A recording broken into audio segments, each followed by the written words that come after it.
for the hardest-hitting show in talk radio. The true progressive voice since 2012. This is Southpaws.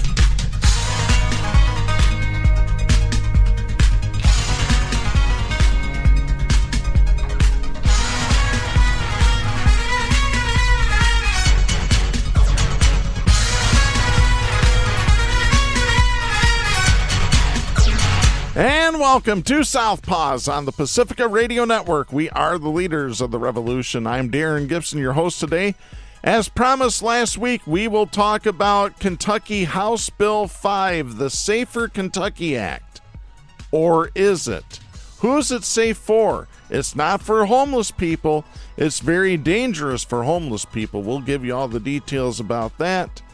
And we'll tell you what the latest update is on that bill, where it stands right now. Musk has cheated out of a pay package that's over $55 billion. I'm just looking at the figure, and I'm having a problem getting it out because that's a staggering amount of money. Trump is going to try and meet with the Teamsters. I hope they tell him to go take a hike. Speaking of court cases and Trump's got to pay out $83 million. And speaking of payouts, there is no more payout for the Ottawa County Health Department Director, Adeline Hambley. It's not that there wasn't an agreement. The court's saying it's not enforceable. We'll get to those details in just a little bit. Before we get started today, a couple of reminders. You can follow us on Facebook. Facebook.com/Southpaws Radio Show. You can follow us on X, the former Twitter, at Southpaws Radio. You can follow us on Tumblr at southpawsradioshow.tumblr.com. You can follow us on YouTube and Mastodon by doing a search for Southpaws Radio. You can become a patron of the show by going to patreon.com/Southpaws Radio. You can listen to the show anytime at Apple Podcasts, Spreaker, Google Podcasts, Podcast Addict, Podvine, and Pandora by doing a search for Southpaws. Once you found our logo, you found us. We send links to our weekly episodes to our Facebook, X, Tumblr, YouTube, and Mastodon accounts. You can listen to us on Global Community Radio Channel 1 every Saturday night at 11 Eastern. And you can listen to us on great Pacifica stations, including KCEI in Taos, New Mexico, KZGM in Kabul, Missouri, and WMTB St. Petersburg, Florida. So be sure to listen to us on your local Pacifica affiliate. Right now, I want to get to the story that we teased last week on the show as we were going off the air. This is Rashawn Abraham writing for Vice. This is dated January 22nd. Listen to this, folks. If you think the Republicans have gone completely off their mind and off their rockers, you just wait. They haven't even started yet. Listen to this. Republican politicians in Kentucky are rallying behind a new bill that would authorize the use of force and potentially deadly force against unhoused people who are found to be camping on private property. The bill would also criminalize unsanctioned homeless encampments and restrict cities and towns from preempting state laws.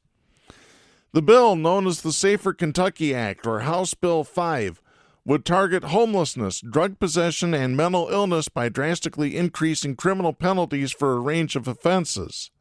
Introduced last week by Republican State Representative Jared Bauman, it already has 52 sponsors in Kentucky's House of Representatives. Advocates are most alarmed by one aspect of the Safer Kentucky Act in particular, an anti-homeless provision that would authorize violence by property owners on people camping on their property. The bill says the use of force is justifiable if a defendant believes that criminal trespass, robbery, or unlawful camping is occurring on their property. In addition, it says that deadly physical force is justifiable if a defendant believes that someone is trying to dispossess them of their property or is attempting a robbery or committing arson, language that could also have ramifications for tenants overstaying their lease. This is scary stuff, folks. This is absolutely horrifying. Lyndon Pryor, CEO of the Louisville Urban League, a nonprofit community service organization, told Motherboard, which is part of Vice, quote, "We're going to get people killed. That is just the unfortunate fact. We have decided that as a society, some people are not worthy of human respect and dignity, and we are able to treat them in completely inhumane ways. End of quote. The bill contains many hallmarks of a template produced by the Cicero Institute, a libertarian think tank co-founded by Palantir co-founder Joe Lonsdale, which has been drafting and lobbying for anti-homeless bills across the country. Cicero's model legislation criminalizes public camping and restricts funding for evidence-based permanent supportive housing. An earlier version of the Kentucky bill restricted federal funding to permanent supportive housing if it did not mandate treatment, but that provision was removed after criticism. Yet no other bill modeled after Cicero's template sanctions the use of force against homeless people as the Kentucky bill does, a provision advocates have called alarming. Eric Tarr, Senior Policy Director at the nonprofit National Homelessness Law Center, said, quote, "This is teeing up vigilantism against people experiencing homelessness on a scale that we've never seen before. It's a really concerning escalation." End of quote. Tars added that it was unclear how much influence Cicero had on the use of force provision, which may have been added by local lawmakers, but predicted the Institute would support the legislation nonetheless. The Safer Kentucky Act would sentence people convicted of 3 violent felonies to mandatory life without probation or parole. It would also make it illegal to release anyone from prison, whether on parole, probation, or for conditional release, for the entirety of their sentence if they were convicted of carrying out a crime using an illegally obtained firearm. Additionally, the bill would increase involuntary commitment of people with mental illness, criminalize people who possess even small amounts of fentanyl, and ban bail payments over $5,000 by charitable organizations. One section of the bill also makes public camping a Class B misdemeanor on the second offense. House Bill 5 permits but does not mandate local governments to set up sanctioned public camping areas and empowers the Attorney General to bring a lawsuit against any local entity that tries to preempt the law by decriminalizing unsanctioned public camping. But advocates who spoke with Motherboard were most concerned about the anti-homelessness provision and questioned why a homeless policy ended up in a criminal justice bill at all. Catherine McGeaney, Director of Communication for the Coalition for the Homeless Kentucky, told Motherboard, quote, "We're baffled by why the state legislature would want to include homelessness in this broad-ranging bill purportedly about public safety. We would urge any elected official to propose solutions against the root causes of homelessness." End of quote. Well, you won't be seeing that because Republicans cater to rich people. And who would pay for these different provisions, these solutions? Rich people would. Business people would. So they're protecting their public interests, their own little interests there. The Republicans are. McGeaney said that the coalition had been following the bill in earlier forms specifically because it was based on a template by Cicero Institute, as the think tank opposes the evidence-based housing first approach, which is rooted in the idea that unhoused people need permanent, stable housing before they can address any underlying problems exacerbating homelessness. I think that's very true. It really is, folks. If you get rid of one problem, they can work on the others and not have to worry about where they're going to stay the next night. Am I going to have heat? Am I going to have electric? Am I going to be able to stay warm? Housing First programs in Louisville have had a 97% success rate when it comes to moving people from unsheltered homelessness into permanent housing, according to McGeaney. But she added that most people don't recognize the success of these programs because permanent supportive housing and low-income housing in general is underfunded. And they don't want to fund it. Republicans don't want to fund housing. They really don't, folks. And it's done by design. 1,700 people moved to supportive housing in Louisville last year, according to McGeaney, but 4,000 Louisville residents entered homelessness in the same year. The coalition has access to these numbers because they are Louisville's local continuum of care coordinator. Similar to many major cities, Louisville has seen an uptick in homeless encampments in the past few years as affordable housing has become scarce and shelter capacity hasn't been able to keep up. McGeaney said, quote, "It's not the case here that people just aren't choosing options that are available to them. We don't have enough options." End of quote. And it's like that all across the country. It's not just Louisville. It's happening in New York. It's happening in Detroit, Grand Rapids. It's happening in New Mexico. It's happening all across the country, folks. This is all happening pretty much at the same level. But the inclusion of anti-homeless provisions in a large bill with other sections ostensibly focused on public safety may mean that many in the public do not know what lawmakers will be voting on. In a hearing in Kentucky's House of Representatives last week, Thursday, community supporters of House Bill 5 were mostly families of crime victims who advocated for provisions unrelated to homelessness. Several family members tearfully recounted the story of a woman who died in a car crash that they said was caused by someone released on bail. Another woman said the bill would have prevented the killing of her husband, a police officer, at the hands of someone who possessed a firearm at a traffic stop. None of the community members supporting the bill at Thursday's hearing mentioned homelessness. The Kentucky Fraternal Order of Police, the state's largest police union, voiced broad support of the legislation at the hearing. Ryan Straw, vice president of the union, said, quote, "I think it's time that the FOP took a stand and became more vocal," end of quote. He called bail reform an unmitigated disaster and said passing the legislation would signal that Kentucky lawmakers support the police, which is a bad thing. Lawmakers shouldn't be supporting the police just nonchalantly, just letting them do whatever they want to. When you don't crack down on bad cops, you have a bad force. Doesn't matter how many good cops there are. You have a bad force. Representative John Blanton, a former police officer, said at the hearing that people were grumbling and griping about aspects of the bill, but asked people to listen to the true experts on safety, by which he meant police officers. Blanton said this, quote, "Quite frankly, I think you don't go far enough," end of quote. Representative Nima Kulkarni, one of 20 Democrats in Kentucky's 100-person House of Representatives, brought up the provisions on homelessness and use of force during property crimes, saying it could lead to vigilantism by store owners who suspect a customer of stealing. Kulkarni said, quote, "What this bill will do is criminalize our homeless people," end of quote, as well as mentally ill people and people with drug addictions. Representative Stephen Doan, a Republican, did not take issue with the criminalization of public camping, but voiced concerns at the hearing that the state did not have enough homeless shelters. Doan said, quote, "If we're going to criminalize street camping, let's make sure these people have some place to go," end of quote. George Eklund with the Coalition for the Homeless also testified that, quote, "There are entire swaths of our counties that have no shelter system at all," end of quote, but was strongly against the criminalization of public camping. Shamika Parrish Wright, director of Vocal Kentucky, a nonprofit organization focusing on mass incarceration and homelessness, who is also a newly elected council member, said at the hearing, quote, "Kentucky is poor and Kentucky is criminalizing poverty," end of quote. Parrish Wright, who said she had experienced homelessness personally, added this, quote, "I understand what that feels like to be out and not have a place to go," end of quote. Democrats at the hearing, including Kulkarni, asked the bill's authors for data to support the claim that it would increase public safety or that criminalization would reduce homelessness.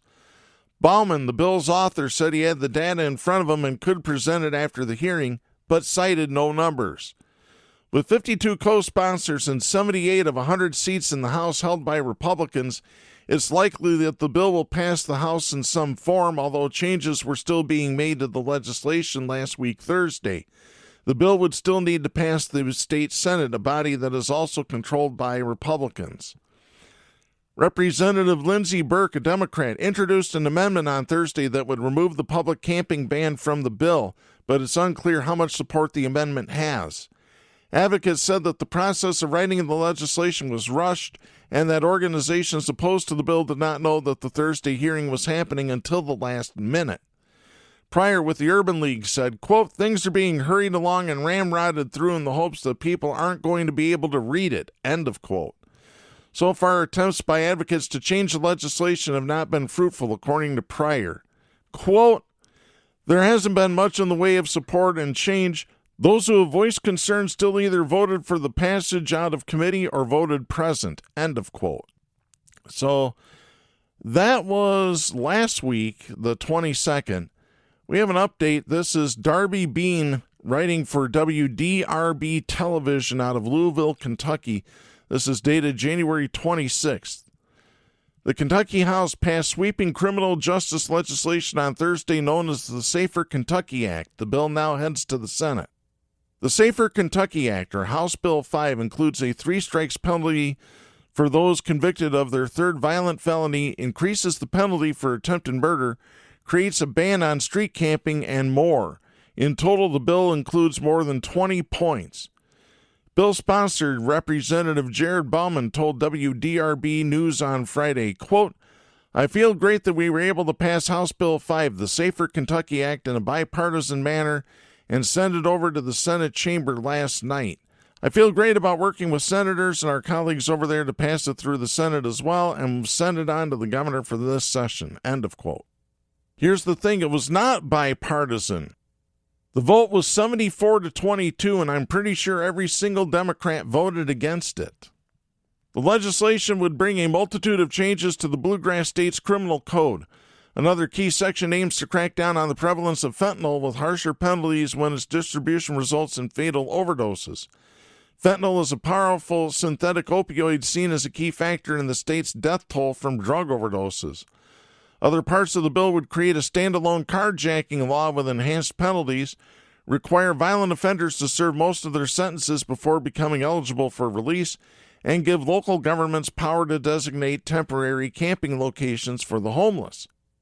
The measure cleared the House on a 74-22 vote and advances to the GOP-led Senate.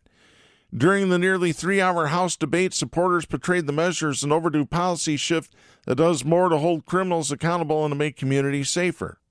Bowman said, quote, I want people to know that their legislature here in Frankfort is serious about supporting them when it comes to public safety, security, and protection. And we are serious about ensuring that we limit the number of future victims by holding violent criminals accountable in our state, end of quote. Opponents said the bill would put more people behind bars in a state that already has high incarceration rates without fully knowing the additional costs from even higher inmate populations. The Kentucky Center for Economic Policy released a statement saying House Bill 5 would, quote, grow poverty and hardship and takes the wrong approach, end of quote. Ashley Spalding, research director for the Kentucky Center of Economic Policy, said Friday, quote, all Kentuckians deserve to feel safe in our communities, but the policies in House Bill 5, they won't make us any safer, end of quote. There is a section of the bill that focuses on issuing personal ID cards for eligible felony offenders after serving a sentence and being released. Spalding said that is one positive aspect of the bill, but argues that it could also be accomplished through a standalone bill. Spalding said, quote, our position at KY Policy is that this bill on the whole, all the different areas of this bill are harmful, and it's just the wrong approach if you actually want to create public safety, end of quote. The Bail Project also released a statement opposing the bill, saying in part that the bill is misguided and, quote, is like placing restrictions on a food pantry while claiming to solve hunger, end of quote. Parts of the Safer Kentucky Act, known as Madeline's Law, would, among other things, prevent charitable organizations from furnishing bail of $5,000 or more. It's named after Madeline Trout, a Louisville teenager who lost her life in a deadly crash on Dixie Highway nearly 3 years ago. The man charged had recently been bailed out by a charitable bail organization. Marcy Trout, Madeline's mother, said Friday she's hopeful that the Safer Kentucky Act will make a difference and save several other tragedies from happening. Trout said, quote, it makes me feel very proud. I think she's proud looking down saying, I want to make a difference in the world, end of quote. In October 2022, a judge dismissed a lawsuit against the Bail Project filed by Madeline Trout's parents. In the ruling, Jefferson Circuit Court Judge Ann Bailey Smith said, quote, the Bail Project defendants had no control whatsoever over DeWitt's conduct after they posted his bond and could not have legally prevented him from driving the day he collided with the plaintiff's daughter, end of quote. You damn right about that. Absolutely correct. At the time, a spokesperson for the Bail Project released this statement, quote, we are heartened that the judges dismissed the case. Madeline Trout's death was an unimaginable tragedy, but this lawsuit was misguided.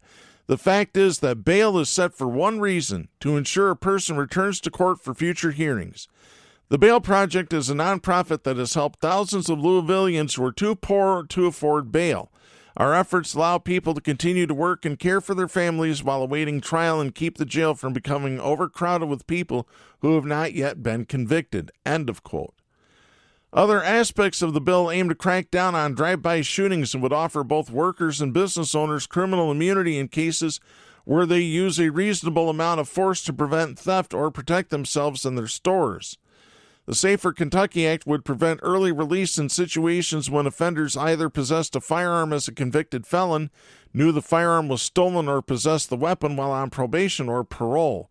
It also would increase sentences for adults who use juveniles as criminal accomplices. Trout said, quote, there are parts to it that can really, really help our community, end of quote. Bowman said the final piece of these measures is still being studied. He said, quote, it's estimated it could be over $1 million, but that pales in comparison to what crime is costing our state.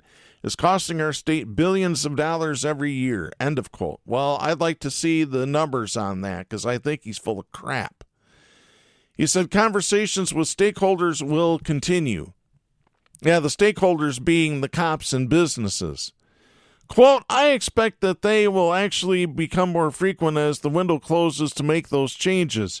We will continue working with stakeholders across the board on all sides of the crime issue as we have throughout this entire process, again, to just make sure, absolute certain that we put forward the strongest and most effective policy possible for our state, end of quote. The Safer Kentucky Act will head to the Senate. And I can tell you it will get past there. It will get to Beshear's desk, and it will bounce as soon as he touches the veto pen to it. Because I guarantee he will veto that legislation. And there may not be enough votes in the Senate to override. There will be in the House. I don't know what the Senate makeup is, though, in Kentucky. So that's something I'd have to take a look at. All right, let's get to our next story here. This is some good news. This is Randall Chase writing for the Associated Press. This is dated January 31st out of Dover, Delaware, which, by the way, we are recording this show on January 31st, 2024. Elon Musk is not entitled to a landmark compensation package awarded by Tesla's board of directors that is potentially worth more than $55 billion, a Delaware judge ruled Tuesday. The ruling by Chancellor Kathleen St. Jude McCormick comes more than 5 years after a shareholder lawsuit targeted Tesla CEO Musk and directors of the company. They were accused of breaching their duties to the maker of electric vehicles and solar panels, resulting in a waste of corporate assets and unjust enrichment for Musk. The shareholders' lawyers argued that the compensation package should be voided because it was dictated by Musk and was the product of sham negotiations with directors who were not independent of him. They also said it was approved by shareholders who were given misleading and incomplete disclosures in a proxy statement. Defense attorneys countered that the pay plan was fairly negotiated by a compensation committee whose members were independent, contained performance milestones so lofty that they were ridiculed by some Wall Street investors, and blessed by a shareholder vote that was not even required under Delaware law. They also argued that Musk was not a controlling shareholder because he owned less than 1/3 of the company at the time. An attorney for Musk and other Tesla defendants did not immediately respond to an email seeking comment. But Musk reacted to the ruling on X, the social media platform formerly known as Twitter that he owns, by offering business advice. He said, quote, never incorporate your company in the state of Delaware. I recommend incorporating in Nevada or Texas if you prefer shareholders to decide matters, end of quote. Musk, who as of Tuesday topped Forbes' list of the world's richest people, and should be eaten for that, eat the rich, had earlier this month challenged Tesla's board to come up with a new compensation plan for him that would give him a 25% stake in the company. On an earnings call last week, Musk, who currently holds 13%, explained that with a 25% stake, he can't control the company, yet he would have strong influence. Why would they do that? Jeez. That's why you dilute your holdings. You don't want somebody to get too powerful. Ask Vince McMahon. Oh, wait, you can't. He's been forced out of TKO and WWE. Oh, gosh. I wish we had time to get to Vince McMahon and all of his sexual peccadillos. In trial testimony in November 2022, Musk denied that he dictated terms of the compensation package or attended any meetings in which the plan was discussed by the board, its compensation committee, or a working group that helped develop it. McCormick determined, however, that because Musk was a controlling shareholder with a potential conflict of interest, the pay package must be subject to a more rigorous standard. In the colorfully written 200-page decision, McCormick wrote, quote, "The process leading to the approval of Musk's compensation plan was deeply flawed. Musk had extensive ties with the persons tasked with negotiating on Tesla's behalf," end of quote. McCormick specifically cited Musk's long business and personal relationships with Compensation Committee Chairman Ira Ehrenpreis and fellow committee member Antonio Gracias. She also noted that the group working on the pay package included General Counsel Todd Marin, who was Musk's former divorce attorney. The judge wrote, quote, "In fact, Marin was a primary go-between Musk and the committee, and it's unclear on whose side Marin viewed himself. Yet many of the documents cited by the defendants as proof of a fair process were drafted by Marin," end of quote. McCormick concluded that the only suitable remedy was for Musk's compensation package to be rescinded. She wrote, quote, "In the final analysis, Musk launched a self-driving process, recalibrating the speed and direction along the way as he saw fit. The process arrived at an unfair price, and through this litigation, the plaintiffs request a recall," end of quote. Greg Varallo, a lead attorney for the shareholder plaintiff, praised McCormick's decision to reverse the absurdly outsized Musk pay package. Wedbush Securities analyst Dan Ives said, quote, "The fact that they lost this in Delaware court is a jaw-dropper. It's unprecedented, a ruling like this. I think going in, investors thought it was just typical legal noise and nothing was going to come out about it. The fact that they went head-to-head with Tesla and Musk and the board and voided this is a huge legal decision," end of quote. During his trial testimony, Musk downplayed the notion that his friendships with certain Tesla board members, including sometimes vacationing together, meant that they were likely to do his bidding. The plan called for Musk to reap billions if Tesla, which is based in Austin, Texas, hit certain market capitalization and operational milestones. For each incidence of simultaneously meeting a market cap milestone and an operational milestone, Musk, who owned about 22% of Tesla when the plan was approved, would get stock equal to 1% of outstanding shares at the time of the grant. His interest in the company would grow to about 28% if the company's market capitalization grew by $600 billion. Each milestone included growing Tesla's market capitalization by $50 billion and meeting aggressive revenue and pre-tax profit growth targets. Musk stood to receive the full benefit of the pay plan, $55.8 billion, only by leading Tesla to a market capitalization of $650 billion and unprecedented revenues and earnings within a decade. Tesla has achieved all 12 market capitalization milestones and 11 operational milestones, providing Musk nearly $28 billion in stock option gains, according to a January post-trial brief filed by the plaintiff's attorneys. The stock option grants are subject to a 5-year holding period, however. Nice to know that. Defense attorney Evan Chesler argued at trial that the compensation package was a high-risk, high-reward deal that benefited not just Musk but Tesla shareholders. After the plan was implemented, the value of the company climbed from $53 billion to more than $800 billion, having briefly hit $1 trillion. Jeez, that's a lot of money. That's a crap ton of money, as Joe Elder would say, but he wouldn't say crap, he'd say the other word. Chesler also said Tesla made sure that the $55 billion compensation figure was included in the proxy statement because the company wanted shareholders to know that this, quote, was a heart-stopping number that Mr. Musk could earn, end of quote. Heart-stopping indeed. Man, $1 trillion the company was worth at one point. And Apple's now the only company that's worth $1 trillion. This is crazy stuff, folks. How many rich people do you think we should eat, huh? 5, 10, 50, 500, 5,000? I don't know. You tell me. Oh, boy. Speaking of one of the rich, he's not as rich anymore. We'll get to that in a little while. This is Jill Colvin and Tom Kreischer writing for the Associated Press out of Washington. This is dated January 31st.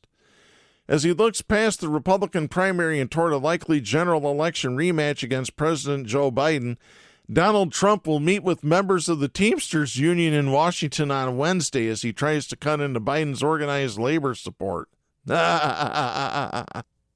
Trump will participate in a roundtable with the group's executive board, its president, and members as he targets the blue-collar workers who fueled his 2016 victory and who are expected to play a major role in November, particularly in critical Midwestern swing states like Wisconsin and Michigan. According to AP VoteCast, union members tend to vote Democratic, with 56% of members and households backing Biden in 2020. And Biden has already received significant organized labor backing with early endorsements from the AFL-CIO and others. But Trump is hoping to cut into that support as he casts himself as pro-worker and tries to exacerbate long-standing divisions between union leaders and rank-and-file members. I'll put it like this. It's actually mentioned in the next paragraph here. On Sunday, he called on members of the United Auto Workers Union to oust their president, Shawn Fain, after the group endorsed Biden. Trump wrote on his Truth Social network, quote, "Shawn Fain doesn't understand this or have a clue. Get rid of this dope and vote for DJT. I will bring the automotive industry back to our country." End of quote. Really? No, Donald, you don't have a clue. You don't understand anything. And you are the dope. You're on dope too, buddy. Hey, you don't believe me? There's an article that was published earlier this week by the Associated Press that talked about how dope uppers and downers were being thrown around like candy in the White House during the Trump administration, just for anybody to grab. And by the way, that's in violation of federal law, too. You know, I'll have to find that story. We'll do that next week. Among the topics planned for discussion Wednesday are the shrinking middle class, workers' wages, antitrust and bankruptcy issues, as well as union rights. Teamsters President Sean O'Brien said in a statement, quote, "Our members want to hear from all candidates of all parties about what they plan to do for working people as president. Our union wants every candidate to know that there are 1.3 million Teamsters nationwide whose votes will not be taken for granted. Workers' voices must be heard." End of quote. Biden has long billed himself as the most labor-friendly president in history and went so far as to turn up on a picket line in the Detroit area during an auto workers' strike last fall.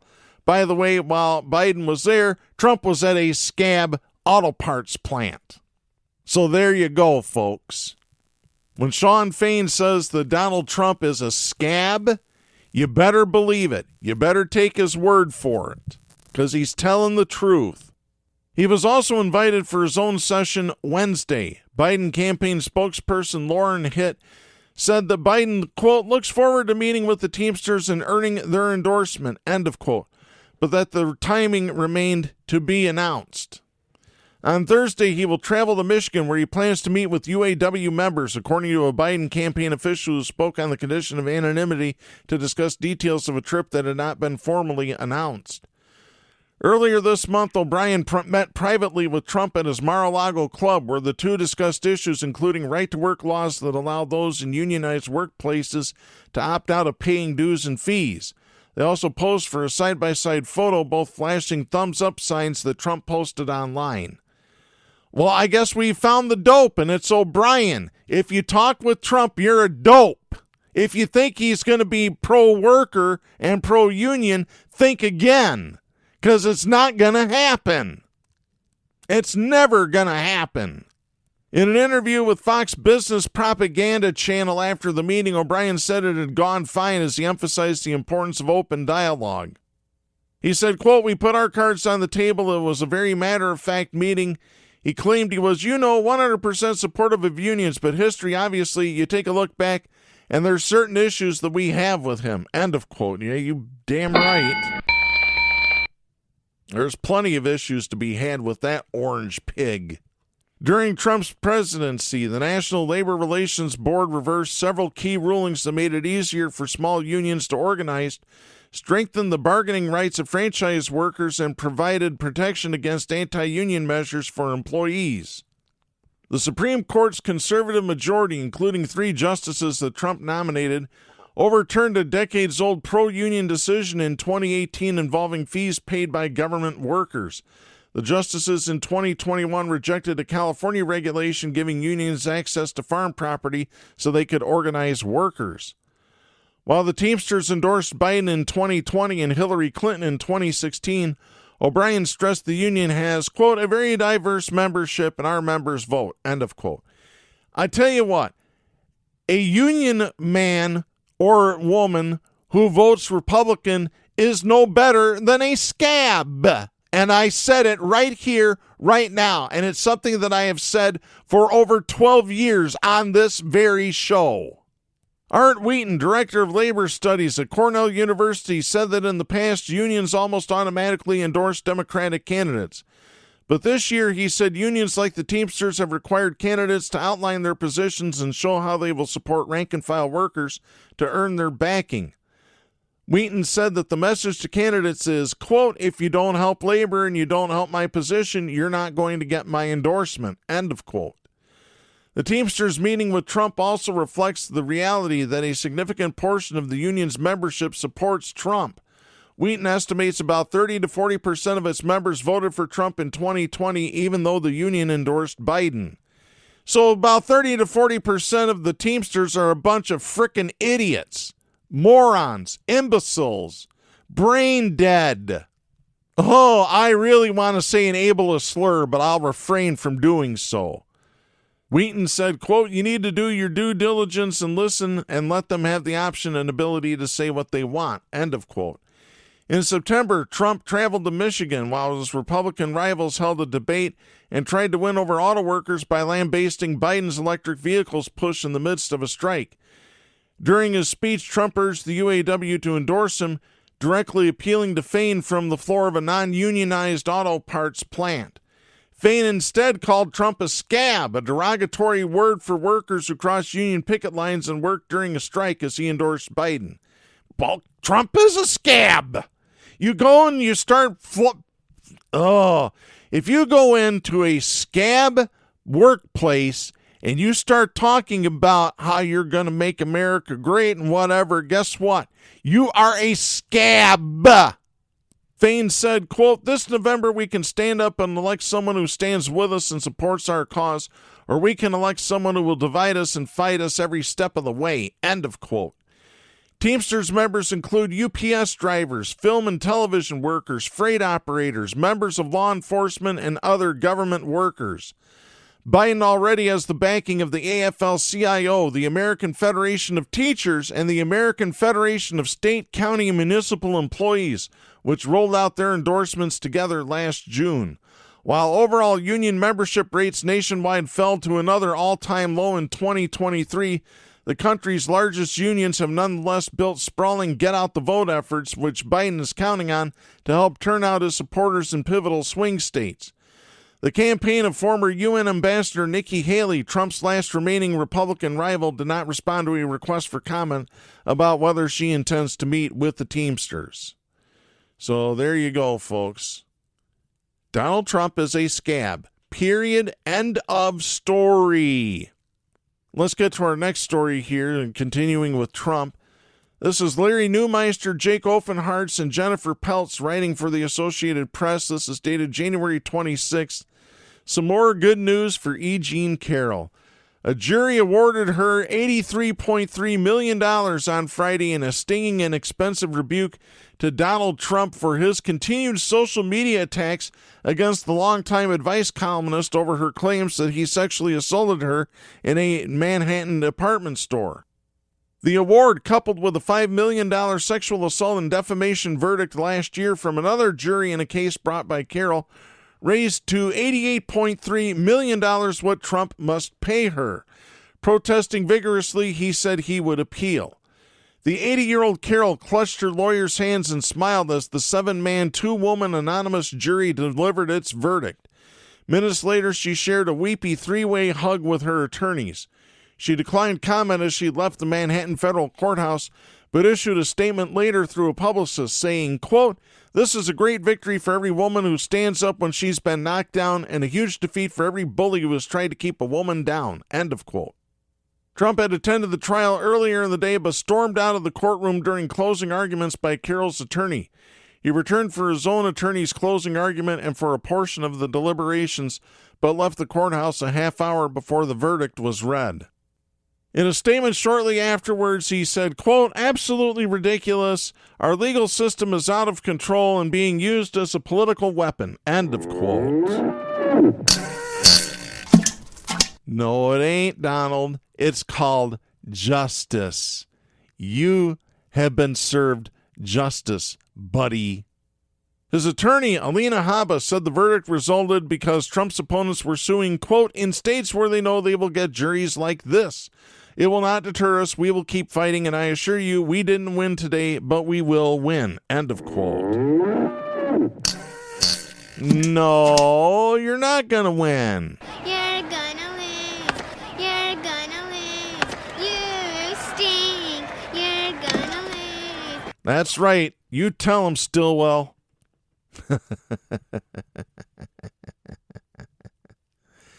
The trial reached its conclusion as Trump marches toward winning the Republican presidential nomination a third consecutive time. He has sought to turn his various trials and legal vulnerabilities into an advantage, portraying them as evidence of a weaponized political system. Donald Trump is facing 4 criminal indictments and a civil lawsuit. Though there's no evidence that President Joe Biden or anyone in the White House has influenced any of the legal cases against him, Trump's line of argument has resonated with his most loyal supporters who view the proceedings with skepticism. No, those are people that you call brain dead, brainwashed. They're cult members. They're part of a cult. Are they going to drink the Kool-Aid when Trump starts doling it out? You never know. You really never know. Nikki Haley, his last major rival in the Republican primary, said on social media Friday that the verdict meant that people were taking about $83 million in damages rather than fixing the border or inflation. What does that have to do with anything? That's not how it works. That's not how any of this works. It's Trump's private money. It's not the public coffers that are going to be offering this, Nikki, you ignorant, ignorant, dumb, stupid. With the Carroll civil case behind him, Trump still faces 91 criminal charges and 4 indictments accusing him of trying to overturn the 2020 presidential election, mishandling classified documents, and arranging payoffs to a porn star. It was the second time in 9 months that the civil jury returned a verdict related to Carroll's claim that a flirtatious chance encounter with Trump in 1996 at Bergdorf Goodman's Fifth Avenue store ended violently. She said that Trump slammed her against a dressing room wall, pulled down her tights, and forced himself on her. In May, a different jury awarded Carroll $5 million. It found Trump not liable for rape, but responsible for sexually abusing Carroll and then defaming her by claiming she made it up. He's appealing that award, too. Trump is also awaiting a verdict in a New York civil fraud trial where state lawyers are seeking the return of $370 million in what they say were ill-gotten gains from loans and deals made using financial statements that exaggerated his wealth. As for Trump's ability to pay, he reported having about $294 million in cash or cash equivalents on his most recent annual financial statement for the fiscal year ending June 30th, 2021. Testifying at a civil fraud trial last November, Trump boasted, quote, "I have very little debt and I have a lot of cash," end of quote. You don't have enough. And it's getting smaller and smaller, just like your penis there, buddy. Donnie Small Hands, which matches his tiny penis. Trump skipped the first Carroll trial. He later expressed regret for not attending and insisted on testifying in the second trial, though the judge limited what he could say, ruling he had missed his chance to argue that he didn't attack Carroll.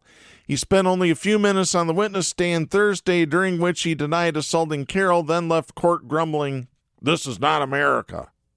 This new jury was only asked about how much the 77-year-old Trump should pay Carroll for 2 statements he made as president, when he answered reporters' questions after excerpts of Carroll's memoir were published in a magazine.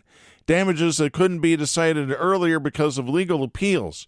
Jurors were not asked to re-decide the issue of whether the sex attack actually happened.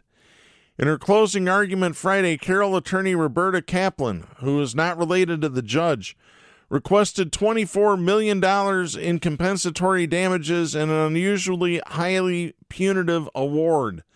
The jury awarded $18.3 million in compensatory damages and another $65 million in punitive damages meant to deter future behavior.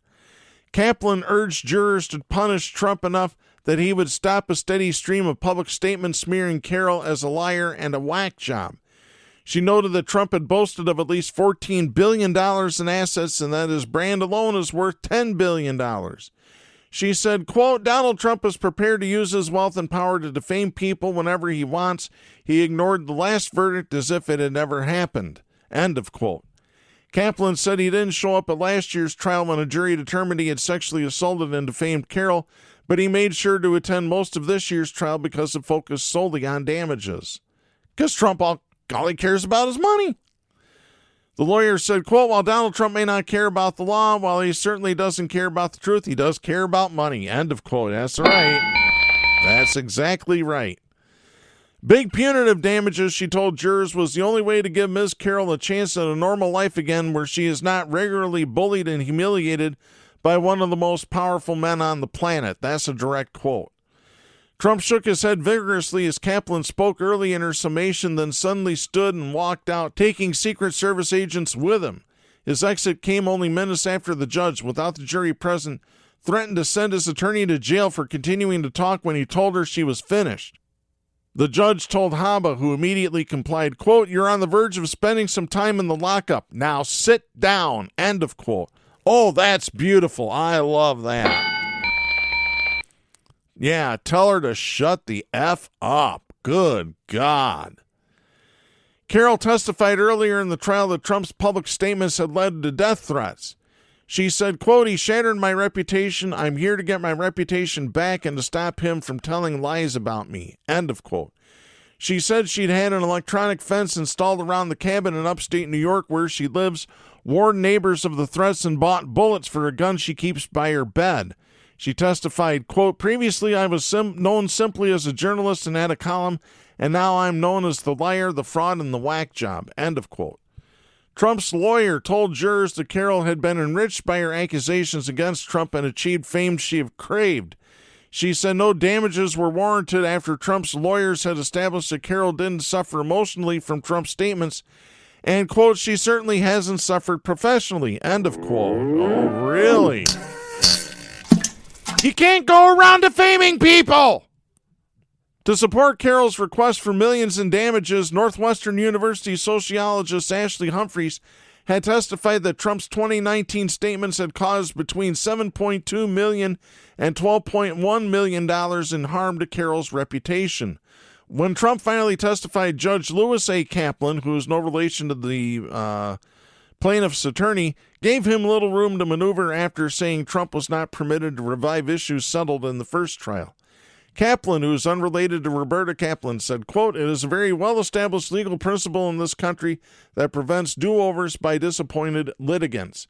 He lost it and he is bound, and the jury will be instructed that, regardless of what he says in court here today, he did it as far as they're concerned. That is the law. End of quote. After he swore to tell the truth, Trump was asked if he stood by a deposition in which he called Carroll a liar and a whack job. He answered, quote, 100% yes, end of quote. Asked if he denied the allegation because Carroll made an accusation, he responded, quote, that's exactly right. She said something, I considered it a false accusation, end of quote.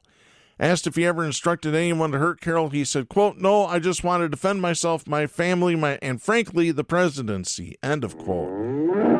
Again, he doesn't care about the presidency, he cares about his money. The judge ordered the jury to disregard the false accusation comment and everything Trump said after no to the last question. So there you go. Earlier in the trial, Trump tested the judge's tolerance when he complained to his lawyers about a witch hunt and a con job within earshot of jurors. Kaplan threatened to eject him from the courtroom if it happened again. Trump said, "I would love it," end of quote. Later that day, Trump told a news conference that Kaplan was, quote, "a nasty judge," end of quote. No, if you want to see nasty, Donald, take a look in the mirror. Take a good look in the mirror. Unbelievable. All right, let's get to our last story here. This is Rachel Van Gilder and Corinne Moore writing for Wood TV. This is dated January 19th out of Muskegon, Michigan. We have a little more detail to the judge's ruling about the $4 million settlement deal. This is out of Muskegon. Ottawa County will not be bound to a $4 million deal that would have settled a lawsuit and employment dispute with its top health officer. Attorneys on both sides said Judge Jenny McNeil denied a motion by Administrative Health Officer Adeline Hambley's attorney after hearing testimony during closed court proceedings on Friday. The county's attorney, David Coleman, told News 8 that it was the testimony of County Clerk Justin Roebuck before lunch that led to the judge's decision. Coleman said, quote, "We came back after lunch. I reviewed my motion to cancel the evidentiary hearing and deny the motion to enforce this agreement, and I renewed that motion based on what happened this morning. Judge McNeil agreed, and she said there's no need for any further testimony. She granted our request to cancel the remainder of the evidentiary hearing. She denied their motion to enforce this phantom agreement, and we have mediation coming up in about a month," end of quote. Well, phantom agreement, really? That's not what Judge McNeil said. What Judge McNeil actually said was that the county came to an agreement with Adeline Hambley, but that they could not enforce it. There's a difference. Phantom agreement. The only thing that's phantom about you, David Coleman, is your soul and your brain, because you don't have either. Hambley's lawyer, Sarah Howard, said that after hearing from Roebuck, the judge decided she would not permit Howard to question Ottawa County Board of Commissioners Chairman Joe Moss, Democratic Commissioner Doug Zylstra, and Republican Commissioners Jacob Bonema and Roger Bergman. Howard said, quote, "The judge decided that after taking the testimony of the first witness, Clerk Roebuck, that the board intended to agree but didn't effectively ratify the decision when they were not specific about that in the motion that they made," end of quote. The motion in question was made November 6 when the board voted to accept its lawyer's recommendations on litigation and settlement activities. Howard said, quote, "She stopped the testimony on the second question of whether they intended to approve the settlement agreement. We think what they intended to was to go out and approve these terms, and that's what I was hoping to put on witnesses to talk about," end of quote. She said that she and Hambley would decide soon whether to appeal. They want the court to force the board to go along with a deal that would include a $4 million payout. In exchange, Hambley would leave her position and Deputy Health Officer Marcia Mansoray would resign with a severance of 1 year's pay. Howard said she and her client believed the deal had been reached, but that county leaders tried to back out after there was negative public response to details reported in the press. Coleman has said nobody ever agreed to anything. Well, the judge said they did agree to it. Howard also argued the November 6 motion violated the Open Meetings Act because it was so vague, but said McNeil did not rule on that question Friday because the defense still has time to respond to the complaint. The evidentiary hearing was expected to be held in November, but it was adjourned while McNeil mulled several motions. On December 4th, McNeil said the hearing would go forward and that before it happened, she would review the minutes from a closed session during which commissioners discussed settlement options. While listening to arguments for and against closing the hearing to the public Friday morning, McNeil said she needed the information to make a decision on the motion, but agreed that if her ruling was appealed, the transcript of the testimony from the closed session could be released to the public. During Friday's hearing, before moving to close it, McNeil said, quote, "If I have a hearing and it's open to the public, that bell can't be unrung. It's out there. So I think they have a valid point that if this information is restricted by the OMA, that I do need to close the hearing. I do agree with you that this is a matter of public concern and the public is entitled to know, but I also question under your argument under the OMA that if the public can't have the minutes, then I'm not sure the public can have all the information that occurred in that," end of quote. Howard said she opposed the decision to close the hearing. Howard said, quote, "I think the public has a right to know what was talked about and the basis for the judge's decision," end of quote. Some frustrated Ottawa County residents looking on in the gallery agreed, saying they wanted to see the commissioners on the stand. Sheila Detloff of Holland Township said, quote, "It would have been extremely helpful to see what their answers were to the questions about the settlement and to be able to judge for myself how truthful they were being and how forthcoming they were," end of quote. Howard said if she and Hambley decide to appeal McNeil's ruling, they would also appeal the decision to close the courtroom. Commissioners backed by the Conservative Political Action Committee Ottawa Impact have been trying to oust Hambley since their first meeting in January 2023 when they voted to remove her from the role. She sued, saying that was illegal. Commissioners countered that she was never properly appointed by their predecessors. The Michigan Court of Appeals finally ruled that Hambley was rightfully appointed, but also that the board could fire her if it could prove cause under state law. Ottawa Impact commissioners then alleged misconduct in the way Hambley handled and spoke to the press about the annual budgeting process.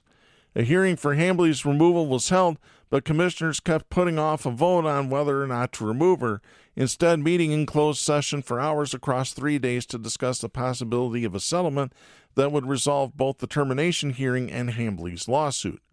Finally, in late November, the county and Hambley's attorney announced they were bringing in a mediator to help them reach a resolution.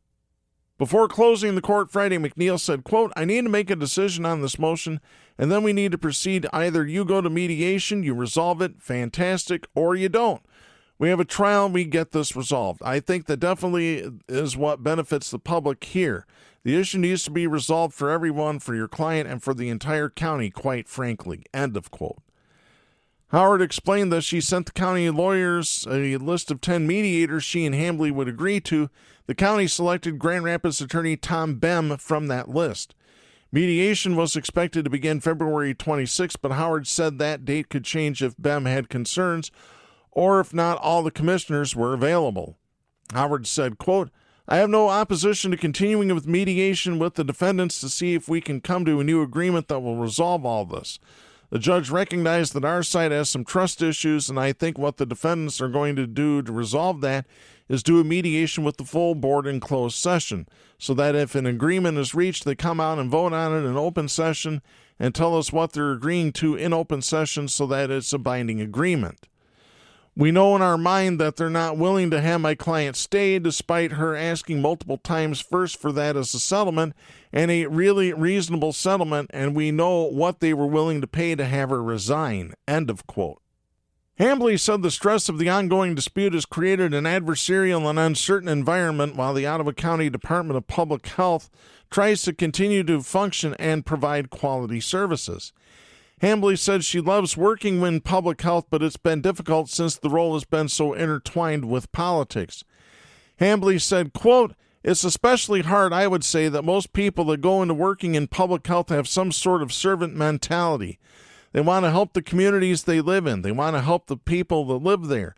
And so to have that sort of accusations as though there's nefarious intent or secret motives to what they do, when in actuality they're just trying to do all they can to serve their communities, it's a challenge," end of quote. And it's really a challenge when you have opposition from your county board of commissioners, when all the Republicans on there say, "No, we don't want you here." How can you get anything done for the public when there's that adversarial difference between the two sides? That's it for this week. I'll be back next week. I'm Darren Gibson. Please support independent media, the First Amendment, and a woman's right to choose. The stations that carry Southpaws do not necessarily share the opinions expressed on the show. Southpaws is protected by the First Amendment to the U.S. Constitution and is copyrighted by Big D Entertainment. All rights reserved.